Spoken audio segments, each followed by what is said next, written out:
Netcasts you love. From people you trust.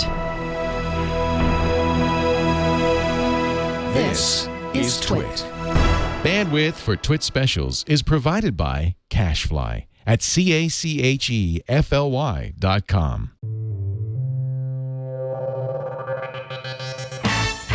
This is TWiT Live Special number 295, recorded August 3rd, 2016. Black Hat 2016. This TWiT Live Special is brought to you by Braintree. Mobile app development can be complex, but integrating your payments no longer has to be. With Braintree, your business can accept nearly every type of payment from any device with just one integration. Learn more at BraintreePayments.com/TWiT. There was a time when security was a feature, an afterthought, something that you put onto your product just about as it was ready to go to market. Maybe you put your hard drive in a vault. Maybe you added PGP to your email. Perhaps you protected your communications with some sort of encryption. But today, security is not an afterthought. Today, security is far more important with our mobile devices and our always-on networks, which is why we're here in Las Vegas, Nevada for the premier security conference on the calendar. I'm Father Robert Ballecer, the digital Jesuit, welcoming you to Black Hat 2016.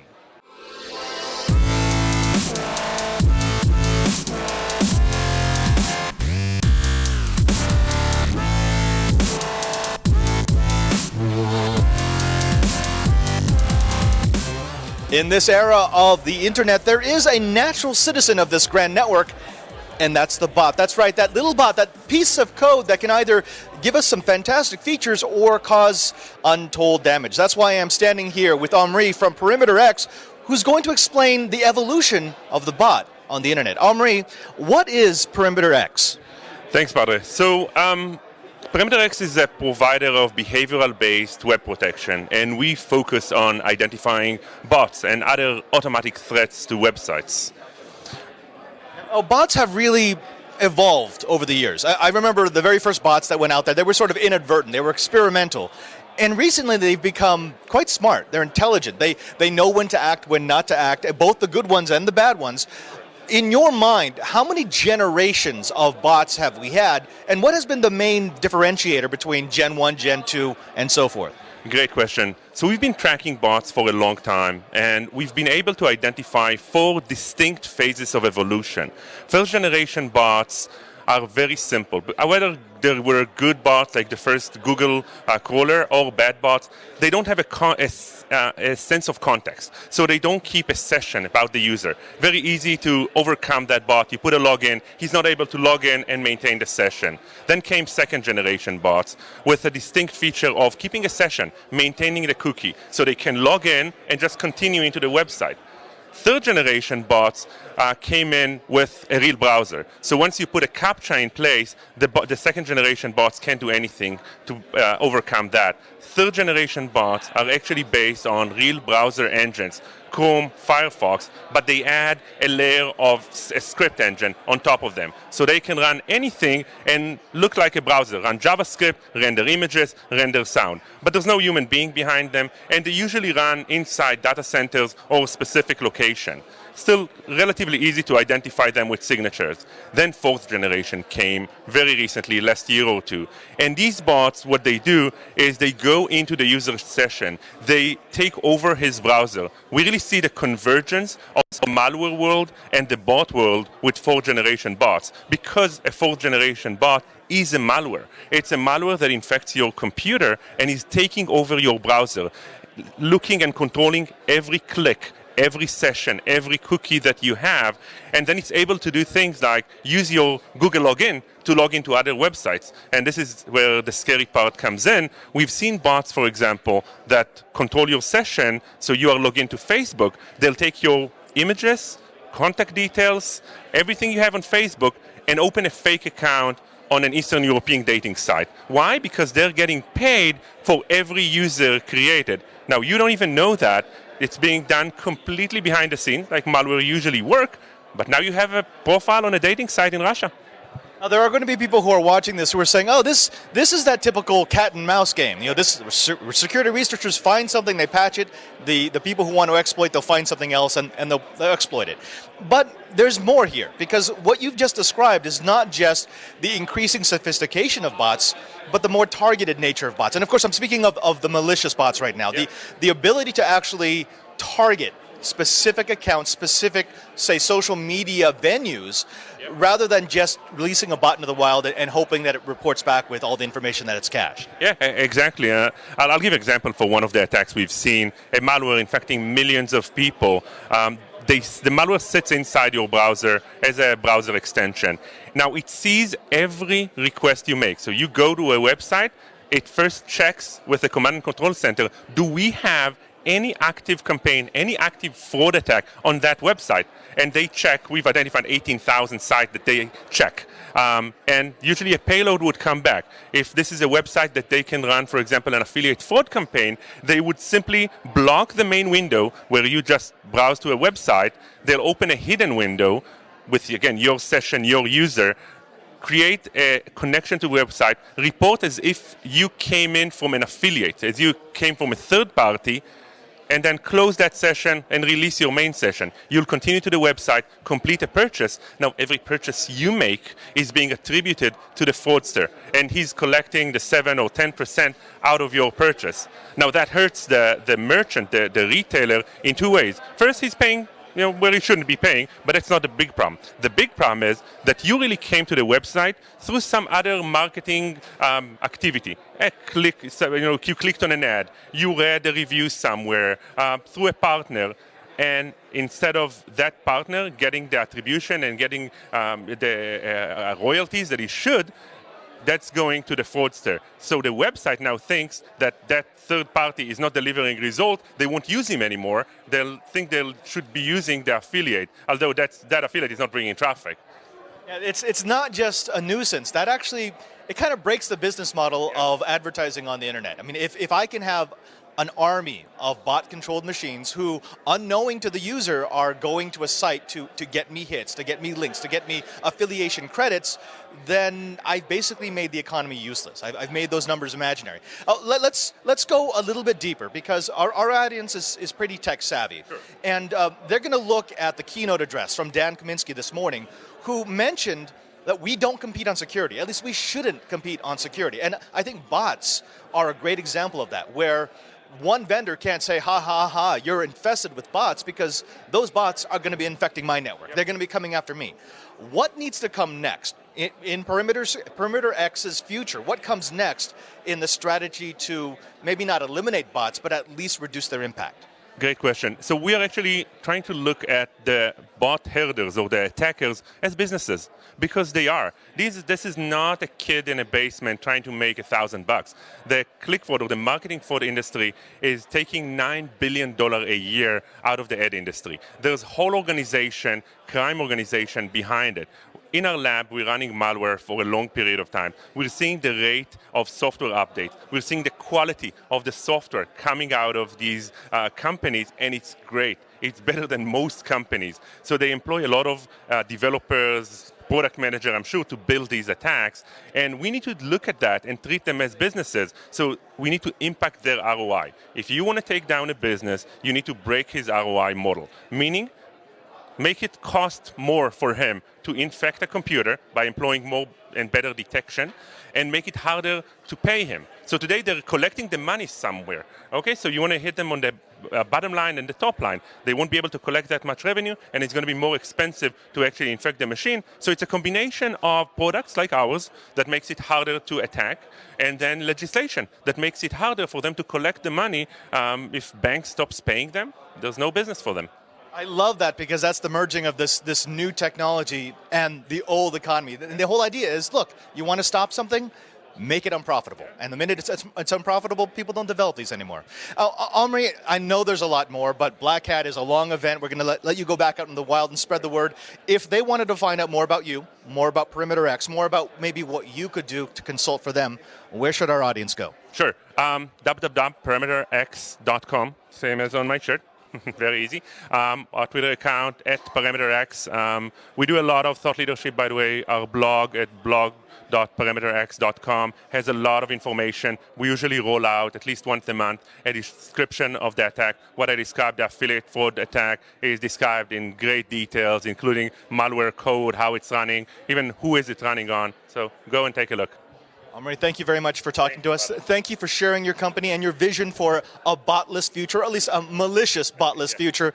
And folks, if you're looking for the future of security, Perimeter X thinks it's all about battle. Bots. One of the best parts about Black Hat is having access to the researchers who are actually looking at the problems of the day, which is why I'm standing next to Jaime Blasco from Alien Vault. Alien Vault, of course, has been on This Week in Enterprise Tech many, many times. They're one of the firms that we go to when we look at what are the important issues of the day. Jaime, here at Black Hat, there always seems to be a trend. So last year it was the hacking of vehicles. The year before that it was all about the Internet of Things. What would you say is the underlying theme of this year's Black Hat? Still hard to say, but we are seeing a lot of people talking about machine learning and artificial intelligence and how they apply that to, new ways of detecting threats.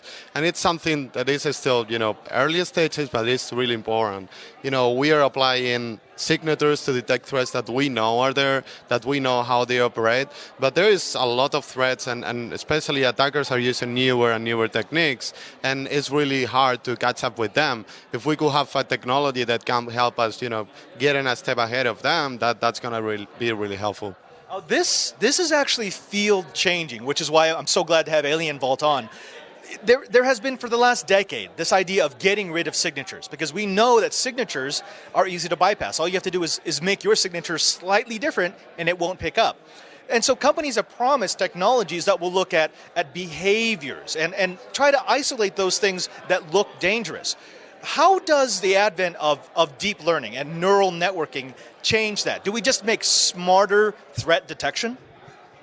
Well, I think we need to attack the problem in a way that we not only use one technology. I'm saying signatures are still valuable, and you have to keep using them, because also from a performance point of view, you want to use those to really quickly detect threats versus having to run a really complex algorithm at, a really wide or deep neural network that requires sometimes even a specialized hardware to run if you want to have enough performance. So I think it's going to be a really good addition to the tools we already have, but the way we have to tackle the problem is like joining as many techniques and tools we have at our disposal. All right, let's come out of the ivory cloud and actually talk about some of the issues that are going to be confronting the administrators and the IT workers who are watching this right now. We have the tendency in the media to cover a story when it's sensational, but then we kind of let it fade, even though it's still important. And I'm thinking specifically of things like the Sony hack and the OPM hack. These are huge. These really changed what we thought about what was and was not secure, but we don't talk about it at all here at Black Hat. What are the things that we've learned from those hacks that you think should be brought into Black Hat 2016? Yeah.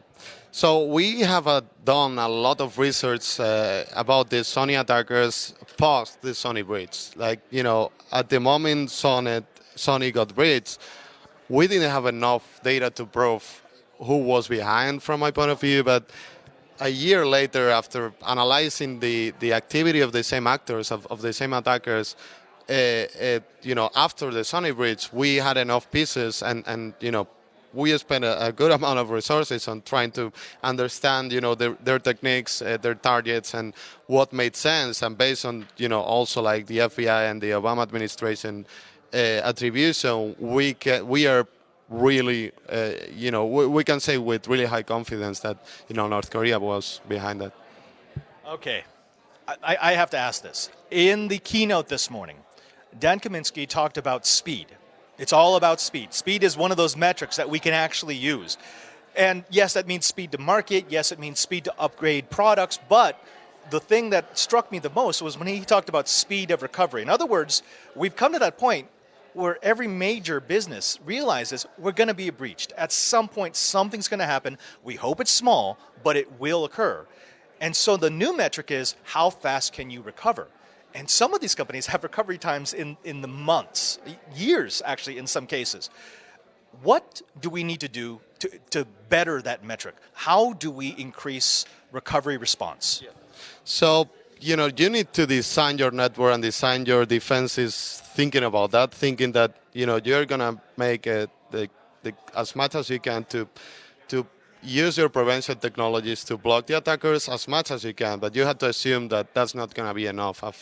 After a while, a really smart attacker, or even if you made a mistake or an employee clicks an email that shouldn't have clicked, they're going to get in. And now, it comes to how fast, as you said, can you detect the activity of the attackers in your network, because that way you can contain them before they can perform some damage or steal some important data. So things like time to detect and these kind of metrics are becoming really important in enterprises, because, it's really important for them, assuming they're breached or they're going to be breached, but how well we can react, how much we can do to reduce the impact of that breach. And I think that's got to be the overreaching message, which is, look, you're going to have issues. You're going to have someone getting into the system. It's no longer enough to think that you're going to stop the breach. Now you have to think about recovering from the breach. If they wanted to find out more about your research, more about what Alien Vault is doing to study breaches, to study the lessons that we can pull out of them, where should they go? So it's funny that you asked that. I was going to mention we run a project called Open Threat Exchange. That is a network of researchers and security practitioners that share data in a community. And most of the data they share are what we call indicators of compromise. That is, well, I have been breached, I have been attacked by this specific actor, and I have information about them. I want to share this with the community so they can use that data to detect the same attackers in their networks before it's too late. So I think sharing is really important, because especially for small and medium-sized companies, they don't have resources to access this really insanely expensive threat intelligence. So the more they can leverage from open source and from the community, the better for them. Exactly. Sharing is the new, internet citizenry. And again, an address that they can find you at? Alienvault.com or otx.alienvault.com, it's Open Threat Exchange. Yeah. We've been speaking with Jaime Blasco from Alien Vault. If you are a security researcher, it's time to share. There are many reasons to push for enhanced security, but very few evoke emotion like this. I'm here with Weston Hecker from Rapid7, who just demonstrated a hack of a next-gen ATM machine. Weston, these next-gen machines are all over Europe, but very few have made it to the United States. Yeah. What have you found in terms of vulnerability? Some of the active relaying of some of the messaging, there's vulnerabilities that come up from the limitations in the actual communication networks in the United States, and they have to be able to access on some of the smaller networks, like where they don't have the ability to get to some of the levels of security that the bigger networks have. So that's one of the things, is some of the smaller ones are holding the big ones behind. So, yeah. In the demonstration, you showed the use of not a skimmer, which we are all accustomed to. We'll have several of them on demonstration at DEF CON, but this one is a shimmer, and it's designed to take the data from the new chip and PIN, or actually in the United States, the PIN cards. Yeah. How does that work? Yeah, so basically that gets in between the actual contacts, and there's several point-of-sale attacks that have been done in the wild in the past. People have done demonstrations on this. There's lots of good research on it, but this one was I wondered why nobody went after ATM machines, and I actually went and looked at the attack surface of the actual ATMs and discovered some things that were specific to some of the ATM protocols. So yeah, that's kind of the direction that I went with it, and yeah. So. And in layman's term, the demonstration essentially showed the use of a shimmer inside of a card machine. So someone would put their card in, do a regular transaction, say at Home Depot or Target, which have adopted the PIN, not the PIN, but the chips side of the card, and then you would replay that at an actual ATM machine. And you've created a device that can do the PIN entry if necessary, and then it just spat out money. Yeah. Tell me, how difficult would this be to correct? Because I know you're not releasing your source code. You're not really showing people your device because this is dangerous. But can it be fixed, or do we have to wait for the next gen ATM? Yeah. When I was actually going through some of the research, even being like a hobbyist in this kind of thing, it was something where I came up with like 3 pretty good ideas or solid directions that I would go with. And I think that people that do this for a living, they're definitely going to come across that kind of stuff, especially when these things are brought up a couple years before it's actually used out in the wild. So some of the actual like the shimmers that have been found in the wild, those ones have been used on improper EMV implementations. Like they'll actually make them into a card, a physical card. So so some of those attacks that have been used in the wild are a little bit different. So it's as soon as that low-hanging fruit goes away, this is kind of where the bad guys are going to go. So. And you even mentioned that you did find a few devices in the wild that had serial numbers. So obviously these are not one-off devices. These are being professionally produced. Yeah, I forgot where the actual article was. I read it. It was they actually some of the shimmers that they'd come across. They looked like they were actually from the same lot numbers and same batches, which means that they're that's an indication of some kind of fabrication in a professional factory. So that's what the extent that the bad guys are going to. They have a engineering backgrounds. They have the technical skills, as you saw with some of the malware stuff that's going on now. It's all professionally made now. So, yeah. Well, we're just going to go ahead and throw them straight into the presentation that we recorded. But before that, if they wanted to find out more about Rapid7, more about the research that you've been doing, or more about the vulnerabilities that you found, where can they go? Oh, yeah, just hit us up on rapid7.com. So, yeah, we got tons of information there. We got really good learning. If you want to, just catch up on some of the, the latest computer skills, it's really, really good site. And, a lot of our employees contribute a lot to it. So, yeah, it's not like anything that I've ever found on the internet as far as, the straightaway training. So it's very good stuff. So we've been speaking with Weston Hecker from Rapid7, who's here to make it rain.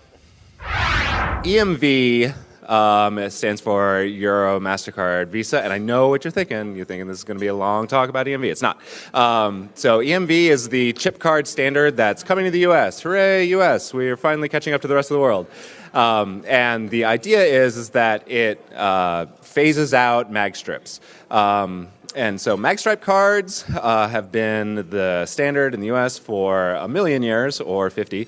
And the Carter gangs and the criminal activity around magstripe cards is pretty well established. If I'm running a Carter organization, my goal is to steal magstripe data, bundle that up, sell it on the dark web, and let somebody else deal with all the cash out, right? Well, with the move to EMV, this kind of bundling and selling much later doesn't really work anymore. EMV transactions are super time sensitive.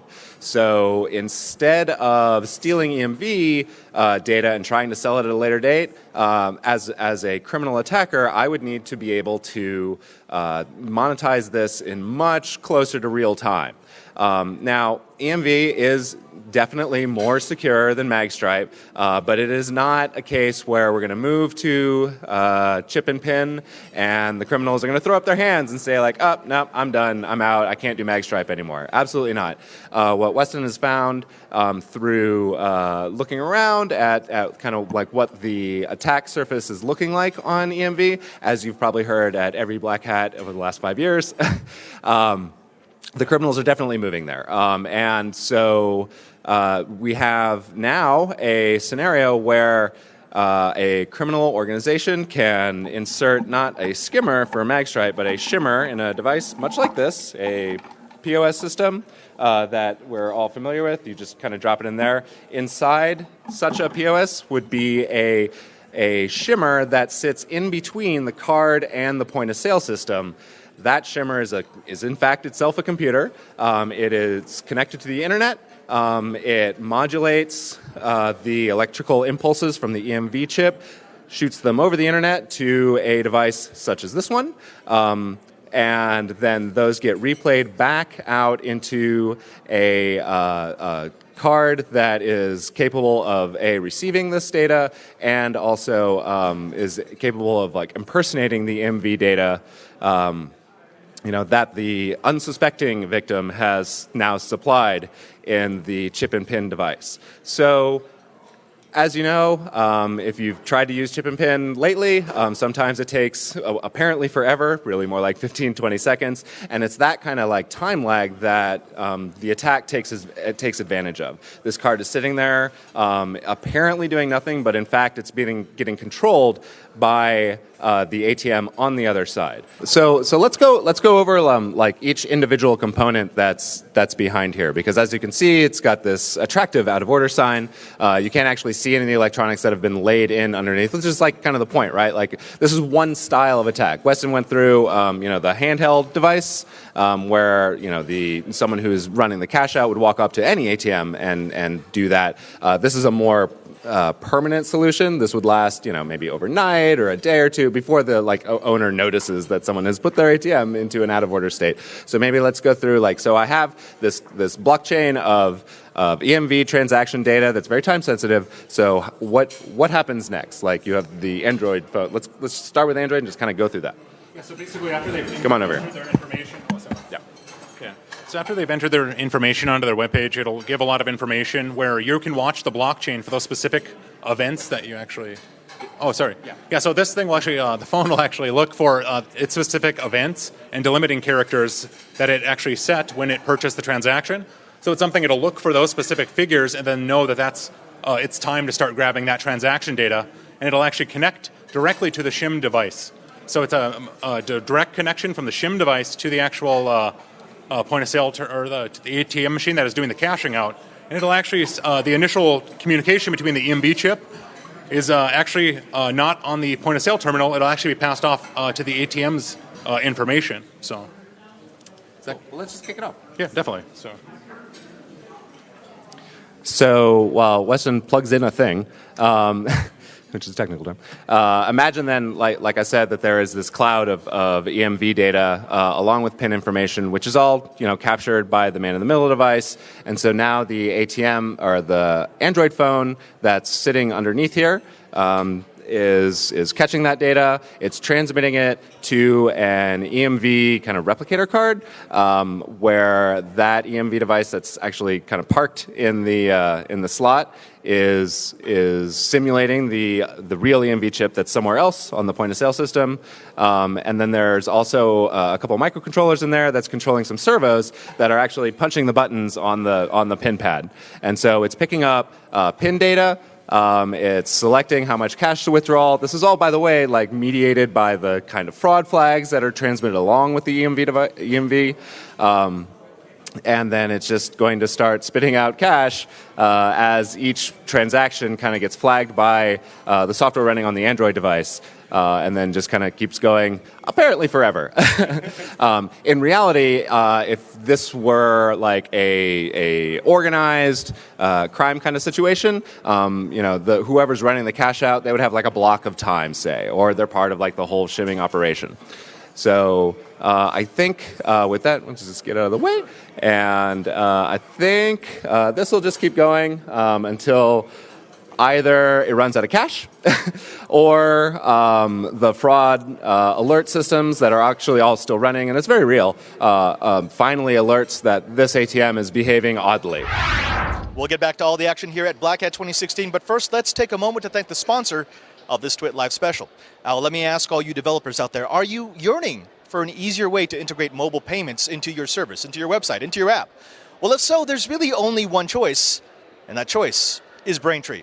Now, Braintree gives you every way to pay on every kind of device. Maybe the next way to pay will be the next Bitcoin, maybe the next Apple Pay, maybe even both. But fortunately, Braintree's full-stack payment platform is easily adaptable to whatever the future holds, which means that you can easily adapt as well.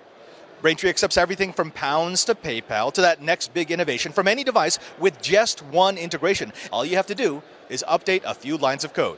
No late nights, no complicated recoding, no stress about staying ahead of the curve. Braintree Payments is here to help.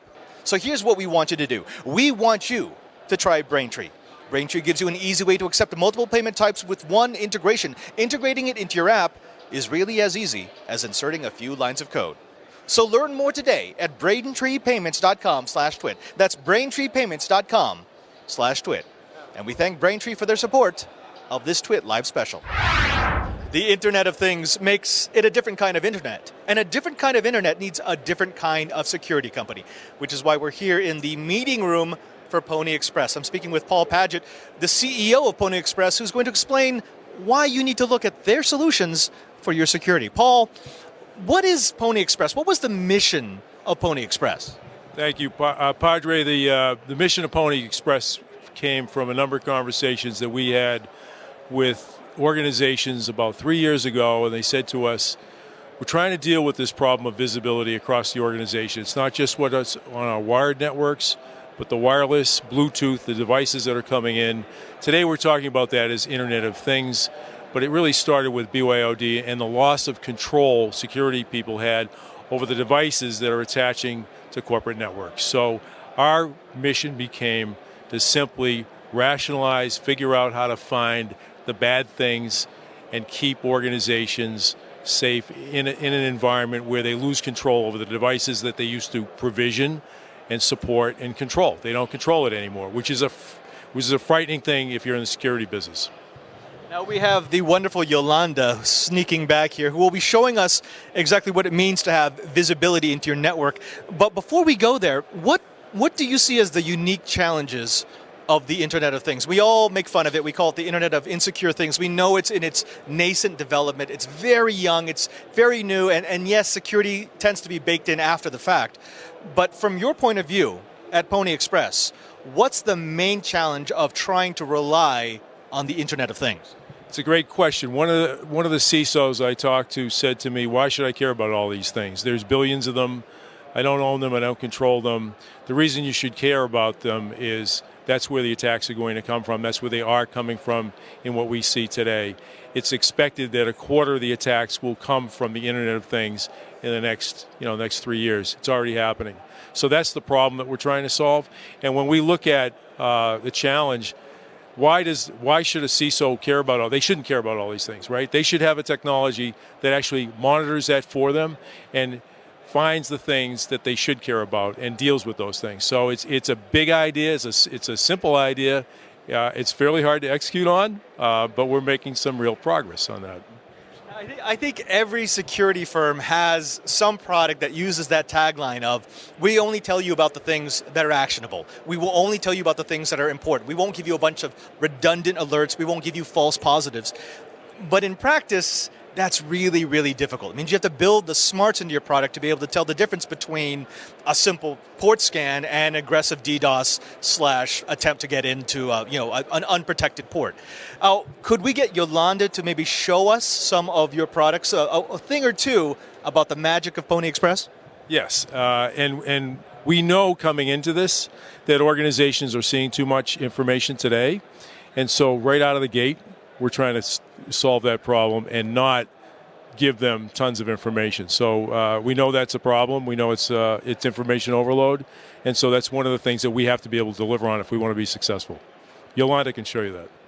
Okay, Yolanda, no pressure, but we've been told that Pony Express has the solution to not overload my IT people and yet give them the information they need to make important strategic and defensive decisions. Absolutely, absolutely. Yolanda Smith, Product Goddess, back again. So as Paul mentioned, what we are doing is basically taking all of the hard work, the brains, and all of the things that an IT person would have to do, and we're doing all that work on their behalf, right? So just to give you guys a recap of how our architecture works, the first thing that we do is we deploy these sensors. I've got one right here. It's called the Pwn Pro. They're deployed all over the world, and those things continuously collect data on the wired, wireless, Bluetooth, and now the cellular space. Well, all that comes back to the Pulse dashboard, which is what I showed you guys last time.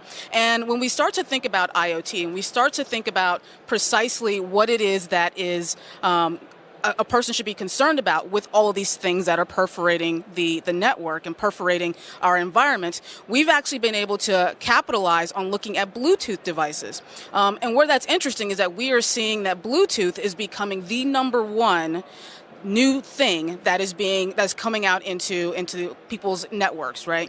And what we're able to do is correlate the wireless side, whether it's a wireless client, the wireless AP, as well as the Bluetooth side of a particular device, allowing us to build an entire device persona, right? And so one of the things I'm going to show you here is actually a Xerox printer.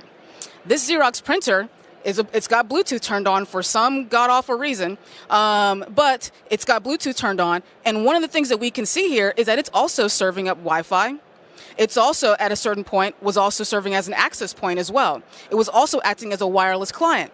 And over that time, it's also been moving. So somebody has essentially been using a device that looks a lot like a printer, and they've been moving it around, and they're probably someone that travels a bit. Maybe they have to have a scanner on the fly. It's someone that is introducing risk wherever they go. So this is somebody that I'm going to definitely tag as suspicious, but through the magic of Pony and our own smarts and our own underlying threat engine, what we're going to do for you guys is basically do all that legwork for you. We're going to pull it back. We'll do all the correlations. We'll show you that, hey, this person has, or this device has some characteristics about it that is unsafe. It's either misconfigured or it's in a state that is vulnerable. And through that, we're going to actually take all of the extra work, all of the extra how do I confirm that this is really bad? How do I actually make sure that this is something that's on my network? We're doing all that for you, so that way the only thing you get is the confirmation of an alert that shows up and says, there's a bad device, go fix it, right? And that's what it comes down to.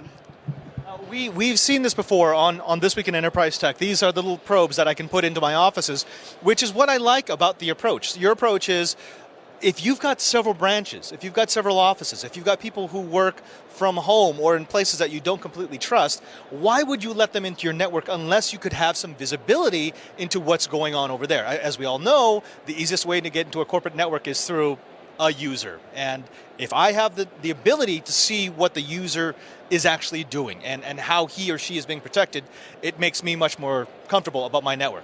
Now, is there something that you'd love to show us, the screen that will convince our audience that this is the solution for them? What single pane of glass tells me that Pony is my security vendor? All right. So the thing I'm going to show you is our threat dashboard. And through our threat dashboard, we're going to whittle down all of the noise, all of the extra stuff, all of the things about devices that you may not have known and may be interesting, but the things that are of true concern to you. So what I'm showing you here, and we touched on this at the last discussion that we had, but what I've really done here is whittled it down to just my corporate assets. Those are the ones that I need to focus on. Those are the people that are ultimately going to be introducing risk to my environment. And through this, what I'm able to pick out very quickly is that somebody on my corporate network is connected to a guest network, possibly not the paradigm that I want them to be on, or not the network that I want them to be on. Additionally, we've got wire-to-wireless bridges, right?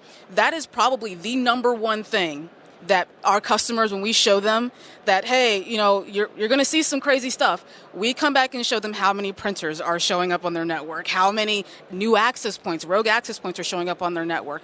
We're able to very, very quickly pick out these types of things that are allowing someone to just come in and do what they want to do into their network, and they had no idea before that. That's probably the biggest wow factor, that people come in, they're like, I had no idea that all this was there. And then you add in the fact that we've got Bluetooth and we can see all the facets of the device as well. That's just showing you more what the attack surface is, and through that we can help people figure out exactly how to lock down their networks. And I'll throw in too that this week we have actually open sourced our Blue Hydra scanner. That is the guts of what allows us to continuously detect and pick up on Bluetooth enabled device threats. So for those who are looking for some fun things to see in your environment, I guarantee you're going to find a bunch of things that you didn't know were there. So yeah. Thank you so very much. It's always fun to speak with the folks from Pony Express. Paul, Yolanda, if they wanted to find out where they should go to find out about Pony Express, about your solutions, where would that be? Well, obviously we have a website, and it's called ponyexpress.com, but unless you know us from our history of making cool devices, you might not know it's spelled PWNIEEXPRESS, Pony Express.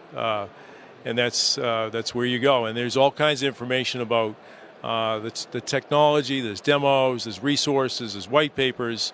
So there's a ton of stuff there. Paul, Yolanda, once again, thank you very much. And if you are looking for security in a next-gen network, maybe you need to be on the IOPT. That's the Internet of Pony Things.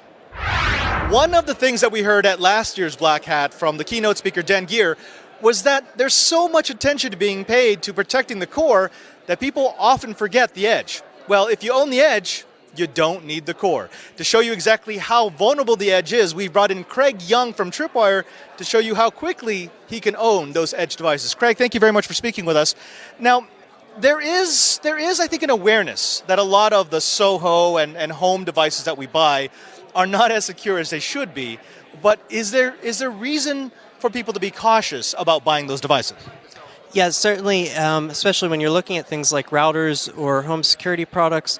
These are going to be filtering sensitive data or giving control to important functionality in your house. So you really do want to be aware of the possibility of risks, vulnerabilities in these products, and be aware of what might happen if they get exploited.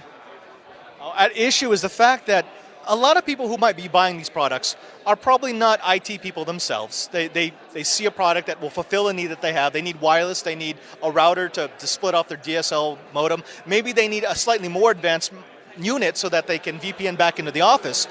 And so they're not as versed at the security features of any particular device.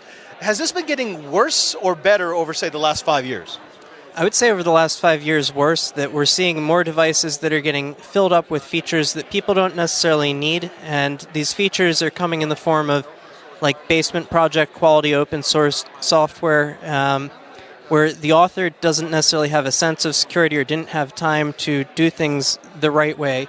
And it's just kind of being assumed by the IoT vendors that this code they're taking in is safe, and so they ship it without really doing their own review, if they even have the capabilities of doing review. We could talk about this issue until we're blue in the face, but I think it would be much better for our audience if you actually showed them what it would take to penetrate and exploit one of these devices. Could you show us some hands-on work? Sure. So what I've got here, there is a common vulnerability within a number of different router brands, and this also affects other products that use similar types of firmware, where you have flaws that allow somebody to access files inappropriately on the device's web management system. The Ruckus wireless router system, for example, I was disclosing some vulnerabilities on this just today. But in this case, I'd like to show you how you can go from just having a firmware image of the product to having a functional exploit and being able to, for example, retrieve the admin password from a router without having any previous knowledge. All right, so what we've got here, this is an extraction of the firmware from a TrendNet router that I analyzed last year for the So Hopelessly Broken competition. What we've done is extracted the firmware and browsed into the root that serves the web files. And I'm going to actually use what files are there within the firmware to do an automated scanning process of the router and determine what files are exposed without authentication. So you can see we're looping across the files there and using curl to simply query them and check whether or not there's a 200 response from it. And if there is a 200 response, we just want to output the name of the file that was successfully requested. And you can see here index.html, obviously that's the base page that's going to come up, but we also see proc USB info.asp. So that immediately catches my interest. And so I'm going to query that page and see what the contents are from it. And we'll see that once we copy in this file name, we do get a response, and it's some system-level diagnostic information, something that probably wasn't meant to be exposed to the user. Now, if we go to a random other file within the administration folder of the router, we're going to see that we can't actually access this content directly. It's going to try and redirect us back to the login page. But if we go ahead and take the file that was allowed to us without authentication and append it into the query, we're all of a sudden able to get back response data from that syslog script. And if we take this one step further, we're able to find that there's a file on the router in the administration folder that actually contains the plain text password, the credentials for the administrator account. So we see that management page there, and if we use that same authentication bypass technique to try and request that page, we'll find that the password comes back to us. So we've appended our proc USB info, and now if we just look for that string within the output that contains our password, wrong clipboard there. We'll go ahead and see that the password was leet speak for the win. Now, in this particular instance, I noticed that you're messing around with the firmware of Linksys WRT54G. What could I do? So you already talked about the privilege escalation of being able to request files that are not protected, and yet they contain sensitive information. What else would I, as an attacker, be able to do against this particular unit? Sure, so this is actually a TrendNet router. That WRT54G that we all had, though, half of the models from that shipped with an in-toto web server that required absolutely no authentication. All the requests to it could be C-surfed. And in that case, or in this case, an attacker could make a malicious web page that's going to relay commands to your router, whether or not you're logged into it, and replace the firmware on the router, or change your DNS settings directly. Once they've done that, they can start using your router for DDoS attacks. They can start trying to do man-in-the-middle attacks against you. There's lots of possibilities. Since you've got very little visibility, there's no real tools out there for saying, does my router have the proper firmware on it anymore? There are some tools for checking your DNS settings, but nobody uses them. Okay, so we know that routers can be vulnerable, but one of the bits of research that you've done is also showing how the Internet of Things security devices can be exploited. Can you tell me a little bit about the process of doing that? Sure. It's very similar. Generally, I will like to start with using a firmware image and performing static analysis on the contents within it, going through and spidering over the web interfaces, especially looking for pages that are exposed without authentication. And, you know, a lot of these IoT devices, they just kind of assume if you're on the network with them, you're supposed to be using it and you're authenticated, and they're not going to prompt you for any passwords. What this completely neglects is the possibility of CSRF attacks. And, of course, that's where you're going to go to a malicious web page that's going to actually find on your network the product and send an exploit payload to it. And it always seems as if the exploits are getting more and more creative. As we shut down some of the more obvious avenues, they'll do that in order to enumerate your device and figure out exactly how they attack you. Okay, now, if you were to give our audience any practical advice for looking through their network inventory, be it a home office, a small office, wherever it might be, what are the bits of wisdom, the pearls that you can give to them to tell them to look for particular devices, particular firmwares that are better protected than others? Well, for one thing, I would say that devices that offer a web interface that you don't have to log into, that should be a big warning sign of a risk right there. It's a little bit more difficult to check for someone outside of the tech industry, but looking at the requests coming out of it and seeing if it has a CSRF token in there, that's going to be very important. But in general, these IoT devices, whenever possible, you want to put them onto an isolated network. So you don't want to be able to directly reach them from the computer that you're browsing the web with. And what about the advice that I've heard several times here at the show of avoiding a full stack solution for your network, where you have one vendor providing every single piece, or one super integrated appliance that now can open you up to many more vulnerabilities, because what formerly had affected only the router can now affect the router, storage, security, etc.? Yeah, this is certainly a risk of things being able to propagate across devices when they're sharing these kinds of proprietary protocols. Or, for example, if you look at some of the products that share a common platform, like, not to pick on them, but Belkin's Wemo, they all have a common firmware environment that they're using. And, for example, the command injection unauthenticated that I found on the Belkin Wemo outlet also affected the Belkin Wemo-based network cameras and probably every other Wemo-based product. Convenient, unfortunately, also means pretty readily owned once you know how to handle one. Yes, this is true. Convenience and security are opposing, certainly. Now, if they wanted to find out more about your demonstrations, they wanted to find out more about Tripwire and more about your research on these Internet of Things devices, security devices, and home and Soho routers, where should they go? Well, the Tripwire State of Security blog has some resources, but more immediately on Saturday at DEF CON, I'll be doing a workshop where I'm going to be teaching about brainwashing embedded systems. Later in the year at the Sector Conference in Toronto, I'll be doing a full-day training with some of my colleagues there. I would definitely encourage looking out for these events if you can attend. Well, actually, I'll be at DEF CON, and I'll bring some of my old trusty routers and see if we can bang up. Thank you very much for speaking with us. Thank you for sharing your time and for your wisdom. Now, once again, Tripwire, Craig Young, if you're looking for security, He's the man. What have I told you? That pretty much every device you own, be it iOS, Android, Windows, whatever, has a massive vulnerability from a protocol developed 20 years ago. Well, folks, I'm sorry, but that's true.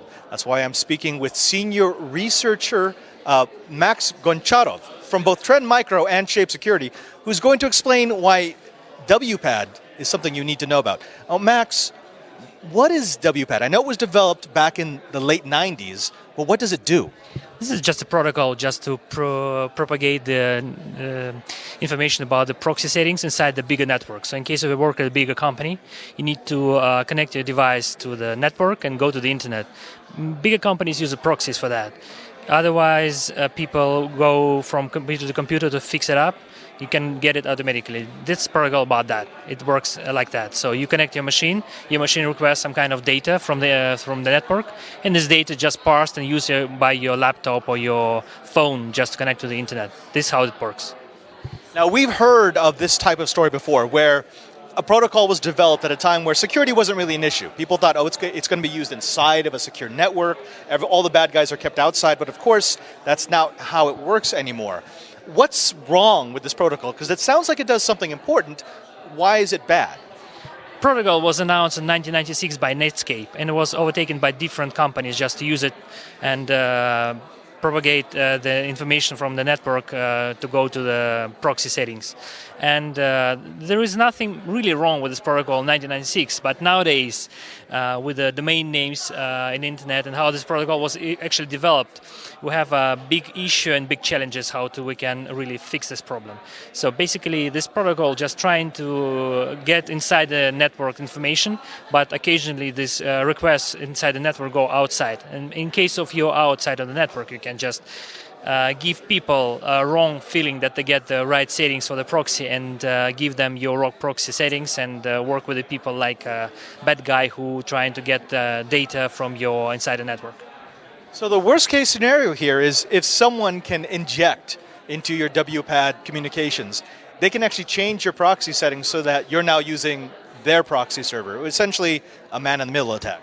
So actually, if I own such a, let's say, domain name, which called, for example, WPAD.com, I can give you my proxy settings. Actually, you will request from the open internet the proxy settings from me, and with a slight configuration, you can use these proxy settings on your machine. I mean, you don't see it. That's the main problem. When your machine enabled such a protocol, your machine just go into the internet, request the configuration file, download it, and make use of it. This is really dangerous.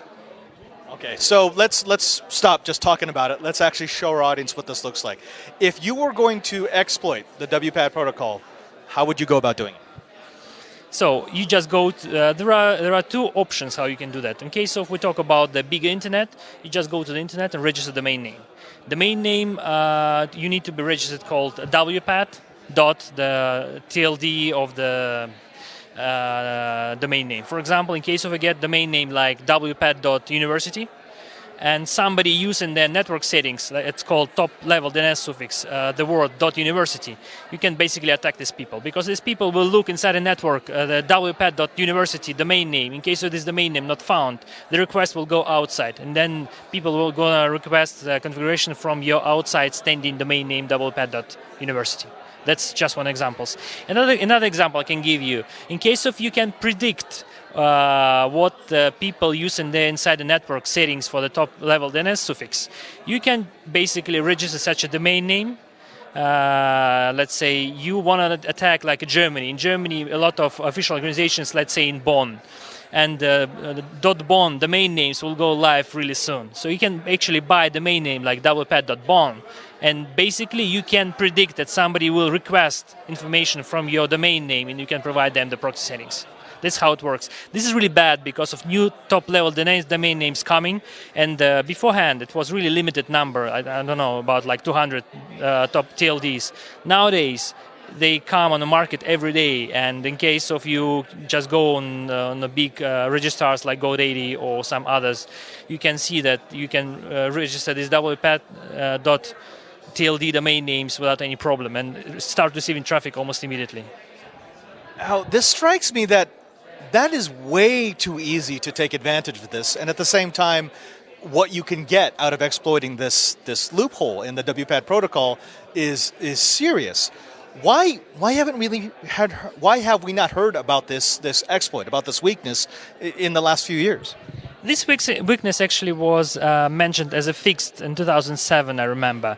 But just because of that, I was inside this area, security area for a long time, and I heard about that. And actually, beginning last year, I decided, okay, maybe I can try. So one night I was sitting, decided, okay, I will buy the domain name just to try in case if I see some traffic. I bought the domain name called WPAD.to and start receiving traffic after propagation of the DNS settings, I think after, 40 minutes. And at the first night, I received about 20,000 requests on my domain name. And at that point, I decided, okay, I can buy even more domain names for that. But maybe we can cover another area because of, not because of domain names, but because of the Wi-Fi areas where you use it, Wi-Fi, like in open areas like, Starbucks or other. This is also really exploitable. So basically, I made a test with my laptop. So I configured my laptop in a way like my laptop will have a WPAD name. I took my laptop to the airport, connected to the Wi-Fi, and everybody not everybody, but people who enable this protocol start requesting my laptop to download such a file. And I traced that. I made a travel, this year from Munich, Germany to San Francisco and back. At the airport of Munich, at the airplane of Lufthansa, at the airport of San Francisco, at the hotel where I was staying, at the conference where I was visiting, and on the way back I received such a traffic on my laptop, which was also weird. So basically, in case of you want to really exploit people in the area of the free Wi-Fi, you can do that without any problem. All right. Well, what are the mitigation strategies, or are there any mitigation strategies? Because obviously, I can't just turn off the protocol; it would break so many devices. But is there a way that I could protect myself against, being WPADed? So, there are two answers, good and bad. Good answer, you can disable on your devices such a protocol. So you just go, for example, on iOS at the settings and disable like auto proxy configuration. It's possible. It's as well on Android device, on Windows or Linux machines. From other hand, I know from my experiment and from logs that a lot of apps use this protocol independently from your operating system. And I received since last September up to date about 70 million requests on my domain names, which was registered. And I see a lot of user agents, which are not really operating system. It's just the apps from the App Store of the Google Play Store. That's the problem. Also, you cannot really control that. That's the big problem, I think, now. And nobody can fix it, in the near future. So what's the next step? We just abandon the protocol and fix what breaks? Or is there a natural evolution of WPAD into something that's more secure? My task here just to make it as loud as possible, so people start thinking about that. Because if people don't really care and they know, okay, this exists, but maybe somebody will fix it, it's not it won't really work. So my task on the Black Hat, my task on my white paper, which I just released, just to let people know that it needs to be fixed somehow. We've been speaking with Max Goncharov from both Trend Micro and now with Shape Security. Thank you very much for speaking with us. If they wanted to find out more about your work, more about your research, where can they go? Just Google for my last name and the WPAD. There is a white paper on the internet, open and accessible now. Thank you very much for sharing your time. Thank you very much for sharing your research. And if you are looking to secure the internet, you might need to read up on WPAD. It would be easy to look at the vendors behind me and to think that Black Hat is all about the hacks. It's all about the hardware, all about the software, all about the vendors trying to sell us security appliances. But that's not really the case. In fact, I think Dan Kaminsky said it best when he said that security is not a feature, it's a shared responsibility, something that we must all work for. And that shared responsibility falls on those of us in the know. Until next time, I'm Father Robert Ballecer, the digital Jesuit for the This Week in Tech Network, saying so long and goodbye from Black Hat 2016.